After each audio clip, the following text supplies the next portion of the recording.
Well, it looks like Santa Claus is not coming to Wall Street because we have a big, ugly, nasty, horrible, no good, very bad, ugly, down day. And typically, people are freaking out when something like this happens, but not our outliers. Not our outliers.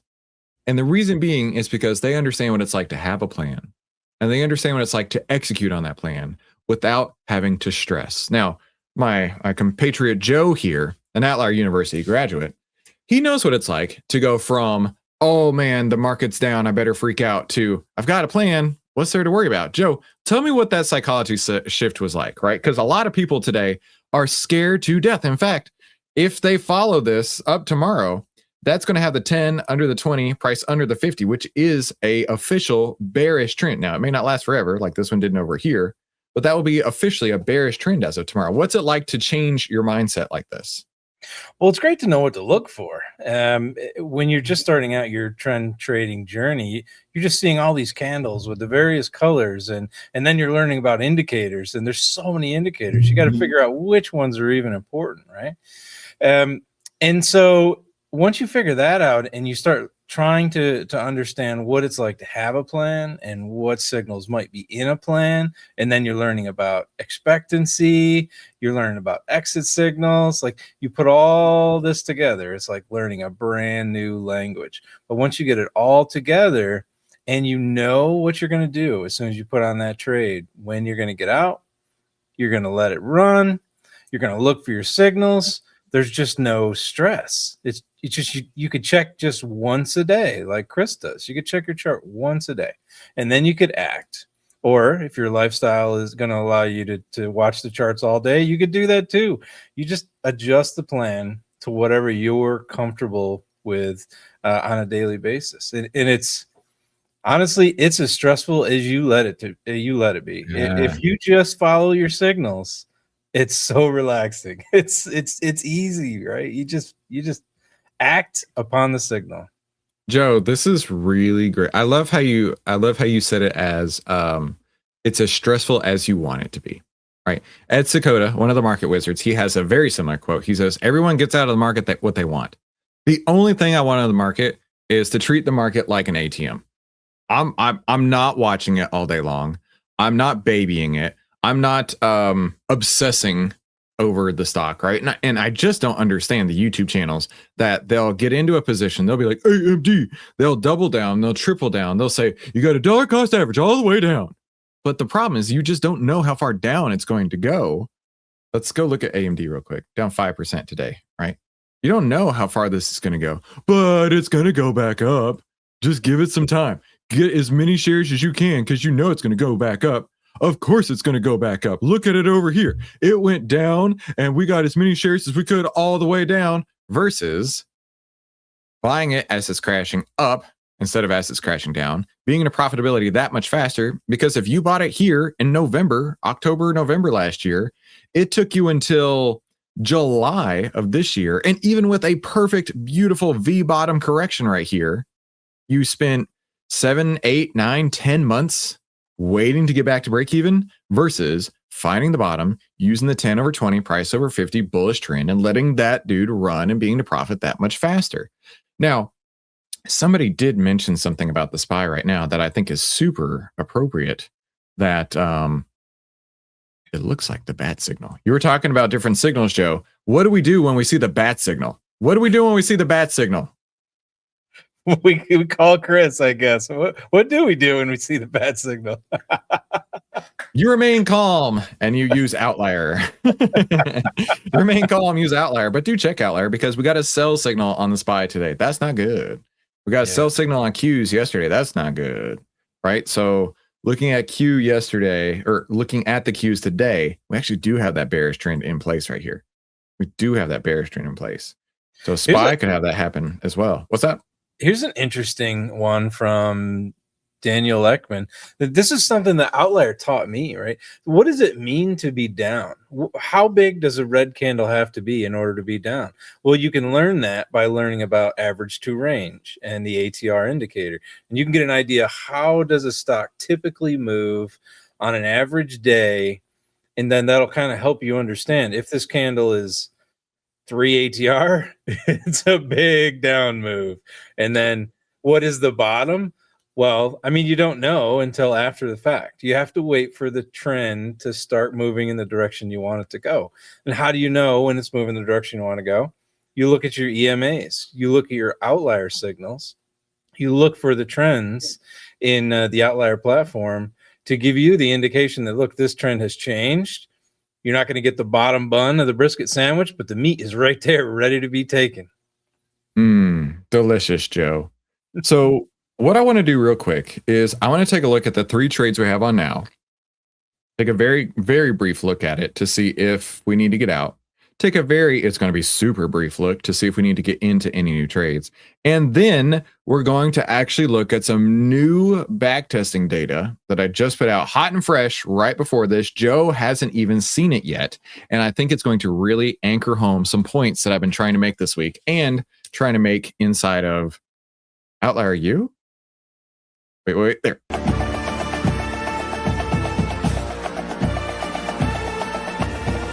Are you ready? Let's go!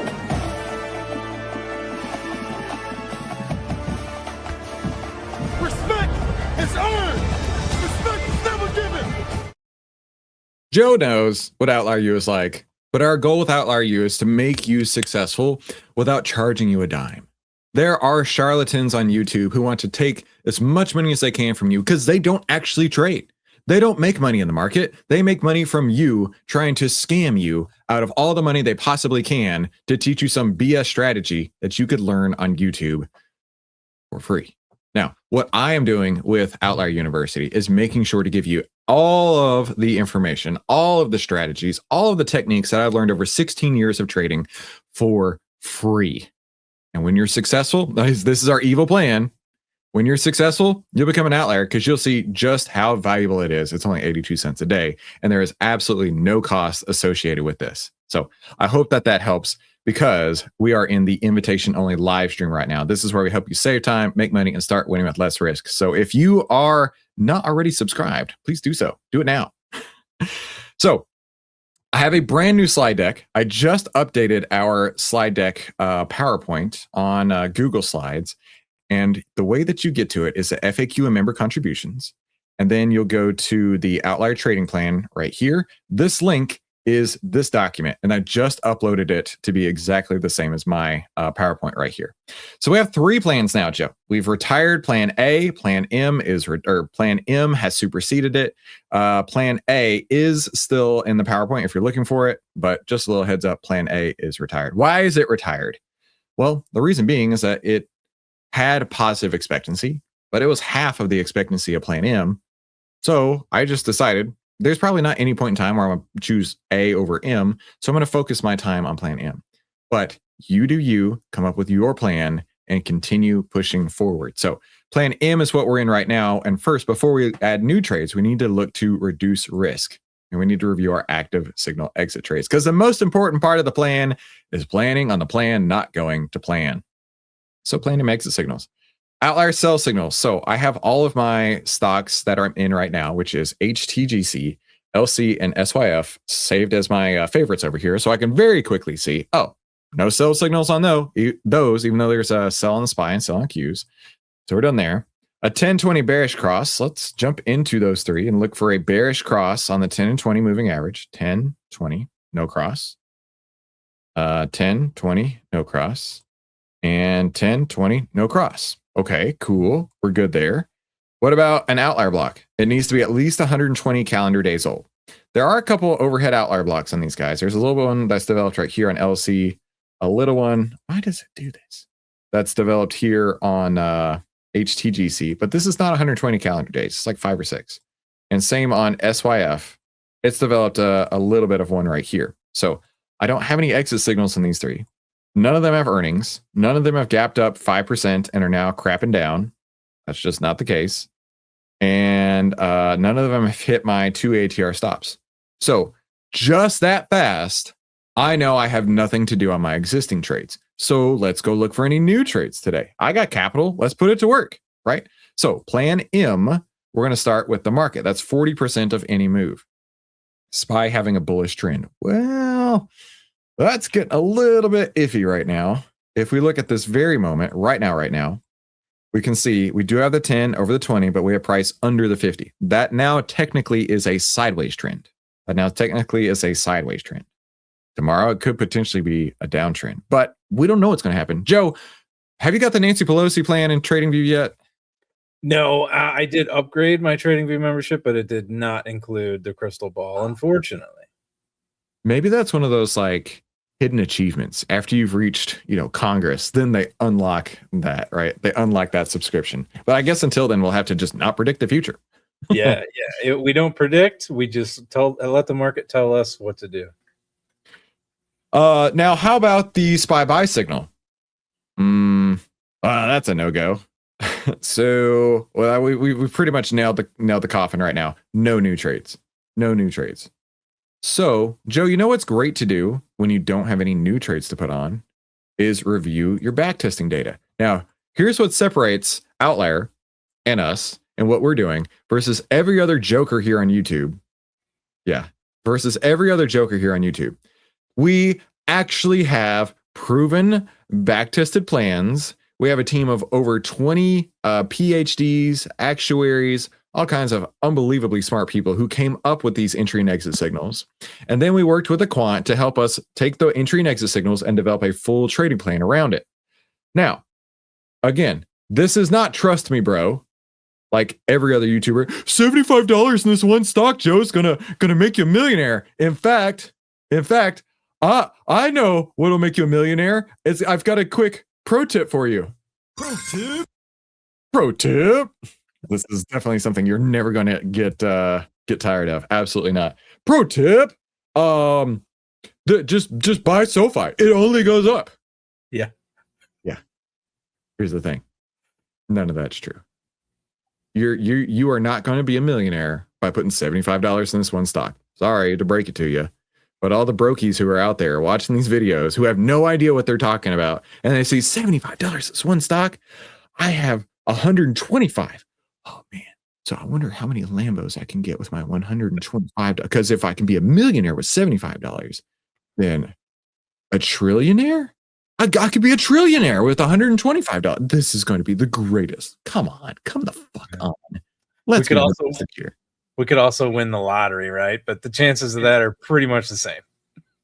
It just gets so old. These charlatans, their only job is trying to sell you their hellaciously overpriced courses that don't teach you even 1/20th of what OVTLYR University gives you for free. Is so pathetic. How about you put your money where your mouth is and actually make money in the market and join the US Investing Championship like we're doing so that you can prove that you are as great as a trader as you say. So running into the US Investing Championship, Joe, we're going to be following Plan M, Plan ETF, and Plan Sit and Cash. Now, looking at this shows our Plan M backtesting data. On average, 17 days, over 7,000 trades. This had a 56.9% win rate, and the average trade was a 2.25% return. Okay. Now, a couple of extra notes over here, the average up move and down move in ATRs. But you know what, Joe? Our outliers have been asking, can I get this by sector? The energy sector has to be the worst, right? After last week, and by the way, yesterday's OVTLYR University was so good. I've gotten more compliments on that video than I have on the entirety of Bravo's so far. So be sure that you watch that one. It's live now. Go watch it on the playlist. Just go on the channel, go over the playlist, click OVTLYR University, boom, right there. We had some huge revelations yesterday. Well, let's take a look at this. Now, I know this is a little bit tiny, so let's make it more bigger. All right, Joe, can you read this? Yep, looks great to me. Cool. So Plan M backtested returns by sector. You'll notice all of these numbers here, except for number of trading days. I couldn't figure out how Scott got the unique values of trading days. I have on here. All of these numbers are the exact same as these numbers here, which means it is the same data. It is the same data. So looking at this, 17.4 days on average. Well, what about in each sector? I want to focus in on the energy sector for this conversation, Joe, because we just recently had a losing streak on the energy sector. Okay. And then coming over here, we can see the average trade expectancy. As Joe's got a little ticker going down there explaining what expectancy is, shows 2.74% expectancy on energy, which actually is higher by 50 basis points, 49 basis points than the plan in total. Now, I know that there were a lot of people who were like, "Oh, the expectancy for the energy sector must be awful because we just had a losing streak." Bro, it has a 54% win rate historically with a 2.74% average return per trade, meaning the winning trades and losing trades average out to 2.74%. Now, let's take this a step further. The average down move of any winning trade during any period was 0.3 ATR.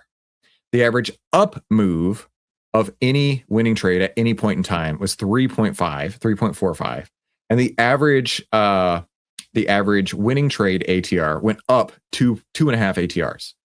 Pretty cool, right? Oh, get ready for this. Joe. It just I knew this was coming. Joe. Wait. But it may not be what you think. What do you think I'm going to say, Joe? Well, I'm going to think that you're going to say we've ran many Monte Carlos on all the plans because you always want to improve your plan over time, right? So on Monte Carlo is one of the things that you run to make sure that if you trade this over time, you have an edge. You have a most likely success rate, and you just keep improving on that. But to you, Chris. Yeah, of course we've run this. Give me a freaking break. Of course we've run this. We're not there yet. Hold tight. Keep your diaper on. We'll get there. I promise. All right. So looking at this, we can also see on the losing trades, the average down move at any point in time is 1.57 ATRs. Now, what does that mean? On average, during the life cycle of any losing trade, moving down 1.57 ATRs, yet ending at 1.2. So the average trade ATR ending point is negative 1.2 on the energy sector. Joe, do you remember what the stop loss is? I can't remember. It's probably some crazy complicated number, right? 2? Yeah, 2 ATR. At the end of the day, if you've hit minus 2 ATR, you get out. If you hit minus 3 ATR in the middle of the day, she's gone. Huh. Well, that sounds pretty easy to remember. Yeah, it's easy. But you know what, Joe? That doesn't mean that everyone is going to land at negative 1.2. It doesn't mean that. That is why we have this data set here. This is why we have a large frequency of sample size to get to this, okay? So average trade down, negative 1.2 on the energy sector, which means the average trade is 2 times higher as a winner. This is really cool, Joe. Follow along. The average ATR is 2 times higher for a winning trade than for a losing trade. With a 54% win rate, gives you enormous expectancy. Right? Follow along again. If a losing trade on average goes down 1.2 ATRs, a winning trade on average goes up 2.5 ATRs, literally almost double. With a greater than 50% win rate, that means a 2-to-1 risk to return with a greater than 50% win rate gives you hella expectancy. That is what we're trying to show here. Now, you can take this and look at every sector except for healthcare. You want to know why, Joe? Because we banished that guy to the yard long ago. Yeah. Fawn Haven would love to see the numbers on healthcare. I bet you would, but you ain't gonna because we didn't test it. We ran all the data, everything pulled through, and Scott and I just said, F this healthcare noise. It actually brings down everything. It makes the entire strategy not work the way that it should. So we're like, we're not even going to run it. Screw those guys. Screw that guy. Screw those guys. We're out of here. Don't even want to look at it ever again. No, and Chris, why is that, Joe? Why is that? You tell me. Why would we want to skip out on healthcare? But you can make so much money on healthcare. Yeah. Well, because you'll have some days where that sucker crashes 30-40% and you couldn't see it coming. It happens too often. I mean, yeah, it's a high volatility sector, right? They get one drug that didn't do what it was advertised to do, and it's just lights out. And that's Dude. not where I want my money to be. No. And it's unplanned announcements. It's not like an earnings announcement. It's a random Tuesday. And then all of a sudden, your stock is down 40%. So, you know what? Here's a Pro tip.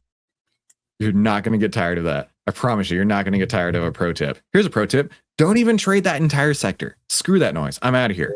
I'm out of here.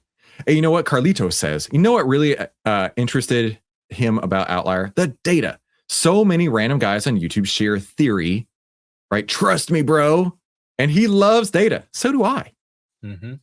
Now, I can remember, Chris, when I first started watching you and you went into expectancy and you were showing that you'd make, let's say, 2% on a trade. And I was thinking, man, S&P makes like 10%. What's he talking about? 2%? And then it clicked. That is per trade. That's per trade. 2% per trade. You could have a trade that lasts 2 days. In 2 days, you made your 2%. Do that multiple times a year. You're up to 44%, like we see Chris and his annual compound annual growth rate. Exactly. Right. And this has no leverage applied to it. Zero leverage. That's how you can take 2.25 and turn it into 30%, 50%, 120%, etc. So now here we go. 2% per trade for 50 trades. That equals 100%, right? That is what this column over here is. Outcome. Your average trade times the number of trades gets you outcome. Pretty cool, right? So 2.74 times 201 equals 550%. Now you're looking at this and you're like, well, energy actually has a pretty low outcome. Well, that's because energy doesn't set up very often.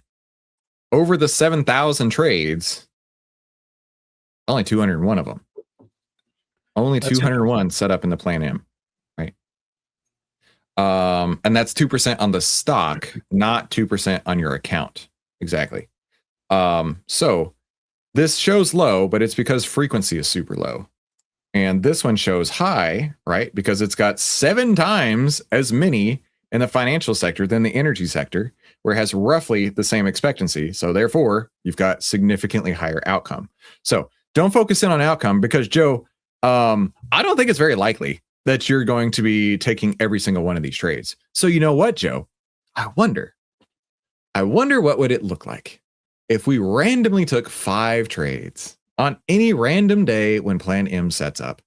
Random 5 trades, right? Not the best, not the worst. How about random? How about 1,000 different versions of randomly picking 5 trades? How about that? That's what this slide is. 1,000 different versions of randomly picking 5 trades. What does this show? What does this show? This shows average return per trade at 1.66. So a little bit less than expectancy, but still very high. Average win rate, 54%. Average winning trade, 6.7, which is not too far off of 7.3. Average losing trade, 4.3, which is not too far off of average losing trade. So nearly a 2-to-1 risk to return right here. So yeah, for those asking, hey, have you done Monte Carlos on this? Of freaking course we have. And how cool is this? That you can take 5 random trades from any one of these sectors of the 7,000 trades of the of each day that it sets up. Taking 5 at random still resulted in unbelievable generational wealth, master of the universe type money. Pretty cool, right? Pretty cool. You don't need to pick the very best 5. 5 at random.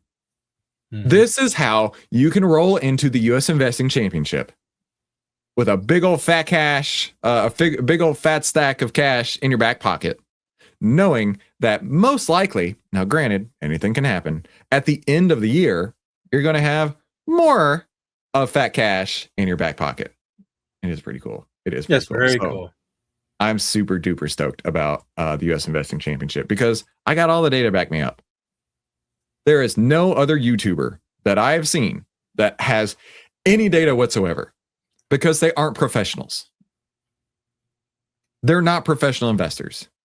They may claim to be. They may say that they're super sophisticated and that they definitely didn't grow up, on a winery, an orchard and that's where their money actually came from, and they never even traded anything ever, and they still don't trade anything, and they want to convince you that they're such a brilliant trader because they have an accent and they talk about, oh, this is the next big stock. Shut the front door. Go jump off a bridge, because you and I both know you're not making any money in the market whatsoever. The only money you're making is by scamming people who want to be in the market out of their money. You know what they should be doing, Joe? They should be selling courses on how to sell courses, because they're certainly not making any money in the markets. Sorry, I'm just on such a rampage lately. I'm so over these fake gurus who come on YouTube acting like they know everything possible, every stock in the future. Oh, this stock is going to go so big. You got to trust me. Shut up. You don't. All you got to do is have data to back up your trading approach. And they don't have it because they don't have a trading approach. Sorry. Just had to vent for a moment. Joe, what were you showing me? Does this take backtest into account order blocks? Hell yeah, it does. What do you think? You think we're half-assing this thing? No, this includes the order blocks. That's one of the cool things you'll see if you go back and watch the Alpha University videos. You'll see what the plans used to be, and then what the signals were, and then you go into the Bravo videos and you'll see what the plans are now, and you'll hear the reasons why the signals are what they are today. And there's also backtesting videos that show you that each of the signals were tested against the plans, and that's how you arrive at the expectancy that Chris is advertising here. It's really cool to be able to go back and see the whole process start to finish. It's like we've documented the process the whole way. All the receipts are on YouTube. And if anybody even tries to come and like find any skeletons in my closet, good fucking luck, because you ain't going to find any. Sorry. There will be no exposés on Chris because there's nothing to find. I'm as open book as it could possibly be. Sorry to disappoint you. Hang on. Will I rage quit my own video? Yes. You know what? I'm tired of this video. It's all there, black and white, clear as crystal. You get nothing. You lose. Good day, sir. I've been waiting to hit that the entire day, so you're welcome. The guy on the left is so angry. This is not a children's show. No. All right. I call it passion. It's passion based on 2,600 videos and 10 market wizard mentors and all the experience. You know, we're fortunate to be able to listen to you and experience your rants, honestly. Well, and you guys get it. But like my wife the other day, she said something funny. So we were at my son Elliot's playing basketball. He's in the 5th grade league, right? And one of the other kids on the team, apparently his parents have like a furniture store, and my wife was like, "Oh, they're kind of famous. They've been on TV a couple times." I looked at her and I was like, "You are way too close to me to see what's going on. You literally do not see what Chris does because you are so close to me right now." But what we're doing is groundbreaking, world-changing, earth-shattering type of information, and you guys get to be a part of it the entire way. How exciting is that? Yeah, we're all on the Chris train. Let's do this. Let's do this thing. Yeah, of course I catch a lot of negative comments from a host of internet clowns because they're scared. They won't enter the U.S. Investing Championship because they have nothing to show for it. They don't. Black Ice or Black Icy. Joe, you ever go to 7-Eleven and get an icy, or like your local convenience store and get an icy? Yeah, I have in the past. Yeah. Let's go. I wonder if they sell the ones that are like, I've never seen a black colored one, but I imagine it would make your teeth look really weird. So they probably don't for that reason. Have you ever had squid ink risotto? So I'm bougie, and on my honeymoon, we went to Venice and Rome. We did 7 days in Venice, 7 days in Rome. And one of the things in Venice that they love is squid ink stuff. So of course I've had it multiple times. That's where I had it too. The next day is interesting. If any outliers ever get a chance to try squid ink risotto, just do it. It's interesting. Dude, it's totally interesting. Yeah. Random guy has done far too many videos in the last 2 weeks, and I get to take 2 weeks off. Let's fucking go. Woo! I ain't mad about that. Ooh, it's gonna be great. Gonna be great. All right, Joe. Let me speed run everything you start over here. Be sure y'all hit the like button. Absolutely. Hey, Dunk McDunkerson rolled his SLV calls today. They're up 10% so far. He's gonna roll again tomorrow. Let's go. Congratulations, dude. Keep it up. Brandon also rolled SLV today. Let's go. Do this thing. Chris Chains has yet to be delivered. Trust me, I'm looking out the window the whole time. I can't wait to be Chris Chains. Maybe I'll show up to OVTLYR University tomorrow as Chris Chains. Hey, this random guy named Joe says, how about that shift click on trading view? Huh? Pretty sick, huh? Hang on. That was really cool. That video this morning was great. I loved that. That's where I got this. And you're not going to get tired of it. I promise you. Shift, click, and then drag. Yeah. So cool. Shift, click, drag. So fun. All right. The other one that's really cool is the hide drawings as well. You don't have to delete them. You can just hide them. Oh, yeah. The one button over here, right? The eyeball? Mm-hmm. Yeah. Yeah. Too easy. Be sure y'all hit that like button. Thanks, Nate. Dunky McDunkerson again. Got a buy signal on Bud over the last few days. Looks like it's going to close above an order block. Would that fit in Plan M? No. I mean, if it had fit in Plan M, I would be already in it. Let's be very honest here. If it had already fit Plan M, Chris would have already been there. In case you want to see what Plan M looks like, of course, head into the FAQ member contributions, grab the PowerPoint right here. It is literally this exact file, and it has been updated today. What's up, Trav? Trav, what's up, dude? Good afternoon. Wrapping up Bravo Lesson 2 on Joe's channel, and excited for today's video with all the outliers. Very cool, very cool. Chloe, when a stock is oscillating around your stop loss in the final hour trading, that is so annoying. Nothing annoys me more in trading. Nothing annoys me more in trading than the last couple hours of the day watching it go right above and right below, or just like even 10 cents below, and it just like it's thinking about it.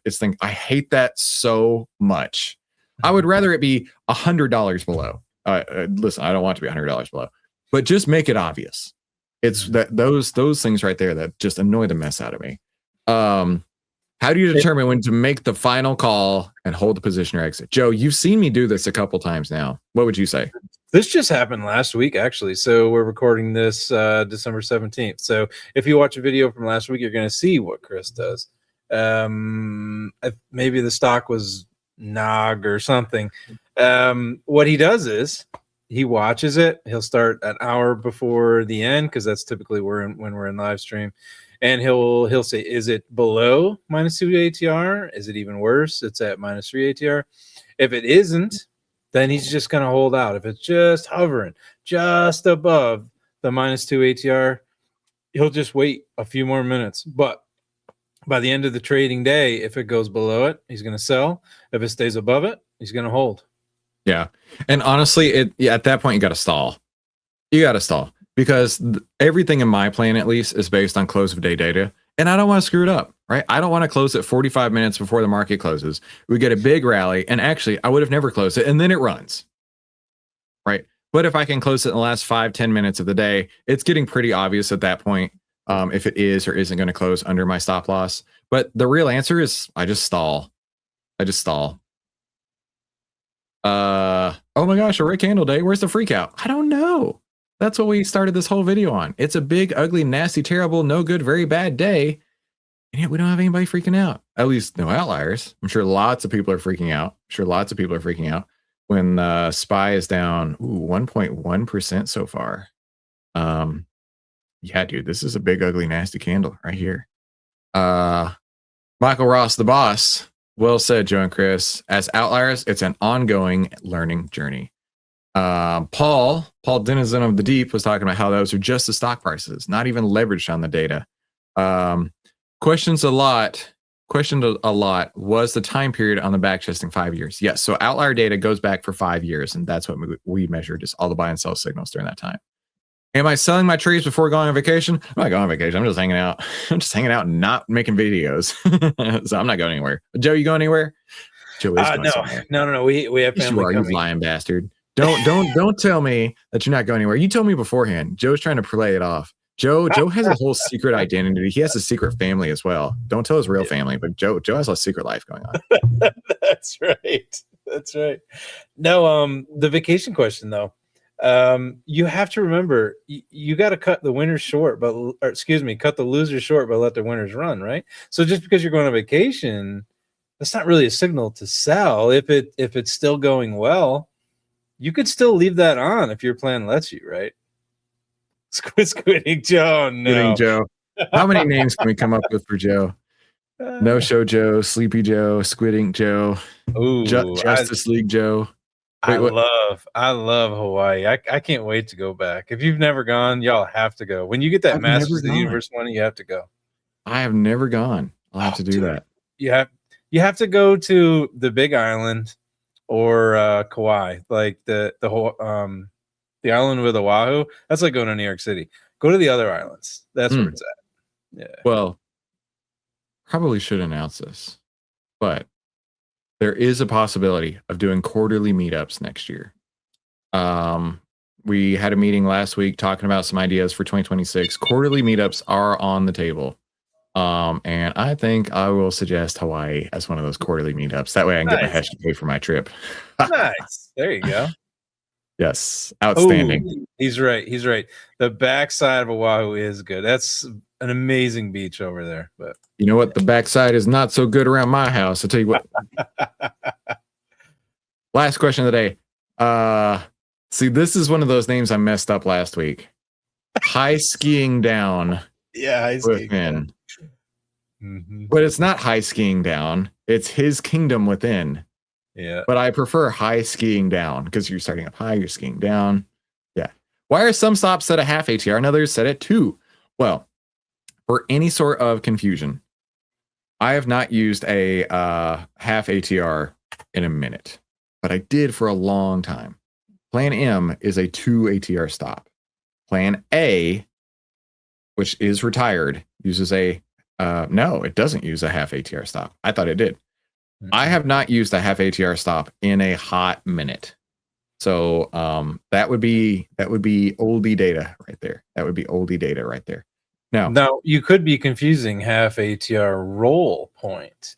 And if you checked out that expectancy data, you would find out why Chris has a half ATR roll point.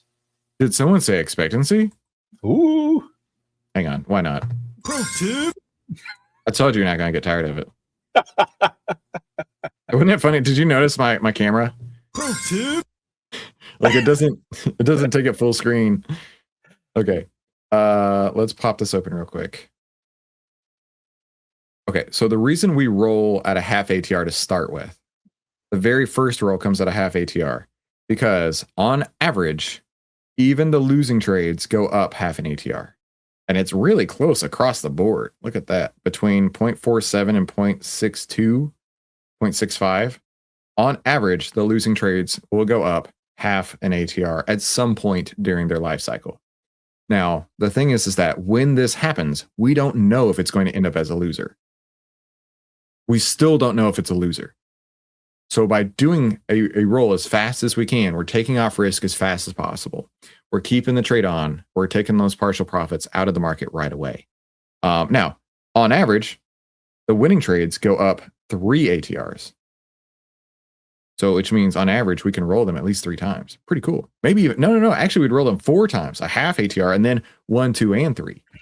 So yeah, we could roll it 4 potential times. So let's not gloss over that. If you roll at half ATR and it ends up being a loser, you're going to lose less because you took money off the table and then you had that money available to do other trades, right? So hitting that half ATR, pulling that risk off the table is huge because Chris just said you're going to have losing trades. Well, how about making them as small of a loss as possible by taking advantage of that half ATR roll? Dude, I don't think the outliers who are in here right now, they get it. But what we have here, Joe, is literally life-changing. Is literally masters of the universe money.